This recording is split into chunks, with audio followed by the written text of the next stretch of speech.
याविषयी बोलण्याकरता आपल्यासोबत जोडले गेलेले आहेत। अतुलजी, या सगळ्या मुद्द्यावर आपण पाहतोय की आता कोकणातलं वातावरण मात्र चांगलंच तापलेलं आहे। नाही, कोकणातलं वातावरण तापायला कारणीभूत केवळ आणि केवळ उद्धव ठाकरे गटाचे हे सगळे असंबंधपणे आणि खालच्या स्तरावर जाऊन बोलणारे सगळी जी लोक आहेत, ही लोक सातत्याने खोके सरकार पासून वेगवेगळ्या शेलक्या घाणेरड्या भाषेमध्ये देवेंद्र फडणवीसांवर टीका करतात, भारतीय जनता पार्टीवर टीका करतात, कमरेच्या खालची वार करतात आणि त्याच्यामुळे राज्यातलं वातावरण गढूळ करण्याचं काम कोणी केलं असेल तर उद्धव ठाकरे गटातल्या लोकांनी या सर्वांनी केलेलं आहे।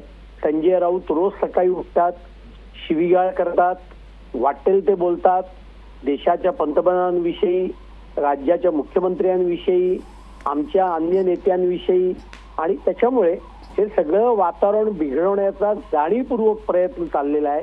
कारण या सगळ्यांना हे माहिती आहे निवडणुकीत यांच्याकडे बोलण्यासारखे कुठलेही मुद्दे नाहीयेत, निवडणुकीत जनता आमच्या बरोबर आहे आणि त्याच्यामुळे असं वातावरण बिघडवण्याचा कायदा सुव्यवस्था हातात घेण्याचा प्रयत्न आहे।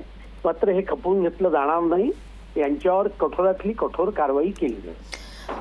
भातखळकरजी, काही वेळापूर्वी आमच्याशी विनायक राऊत यांनी देखील दूरध्वनीवरून संपर्क साधून या सगळ्या संदर्भात प्रतिक्रिया दिली। विनायक राऊतांचं असं म्हणणं होतं की निलेश राणे यांच्या ताफ्यात काही वाळू माफिया गुंड आहेत आणि या गुंडांना घेऊन ते सभेकरता जात आहेत आणि त्यामुळेच हा सगळा प्रकार घडलेला आहे, वातावरण बिघडलेलं आहे, असा थेट आरोप केला त्यांनी। आणि त्यांनी असंही म्हटलं की आपण फार जबाबदारीनं बोलतोय। विनायक राऊतांनी गुंडगिरीविषयी बोलणं म्हणजे मोठा विनोदच आहे। ज्यांच्या मंत्रिमंडळामध्ये मंत्री स्वतः लोकांना किडनॅप करत होते, मारहाण करत होते, बेकायदा रिसॉर्ट बांधत होते आणि या सगळ्यांना प्रोटेक्शन देण्याचं काम त्यांचे नेते आणि तत्कालीन मुख्यमंत्री उद्धव ठाकरे करत होते। आम्हाला कोर्टात जाऊन या सगळ्या संदर्भामध्ये कारवाई करता संघर्ष करावा लागत होता आणि त्याच्यामुळे उद्धव ठाकरे गटाने या विषयावर बोलणं हे अत्यंत हास्यास्पद आहे आणि त्याच्यामुळे असलं कोणीही गुंड पुंड घेऊन आमच्याकडची लोक काही करत नाहीत, आम्ही आमचे समर्थ आहोत आणि त्याच्यामुळे असे खोटे आरोप करणं पूर्णतः चुकीचं आहे।